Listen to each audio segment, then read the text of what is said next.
இத நம்ம வீடுன்றத நம்ம பார்த்துட்டோம். ஆவின்றதுக்கு எபிரேயத்துல என்னன்னா ருவாக். ஆவின்றதற்கு எபிரேயத்துல என்னதுன்னா ருவாக். இந்த ருவாக் நான் எழுதுறேன் பாருங்க. இதற்கும் எபிரேயத்துல எத்தனை எழுத்துக்கள்னா 3 எழுத்துக்கள். ரேஷ் வாவ் கேட்.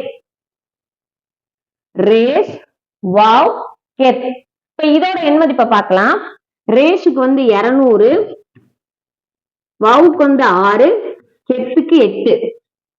இதோட டோட்டல் வேல்யூ பாத்தீங்கன்னா 214. இதுல பாருங்களேன், வீடோட வேல்யூ 412, ஆவி அப்படின்றதுக்கு 214. இந்த 412 அப்படியே ஆவின்றதுல வரும்போது எப்படி ஆகுதுன்னா ரிவர்ஸ் ஆகுது பாருங்க. 214 என்ன பண்ணுது, மாறுது. அதான் நம்முடைய சரீரமாகிய பெத்துக்குள்ள யார் வசிக்கிறா அப்படின்னா தேவனுடைய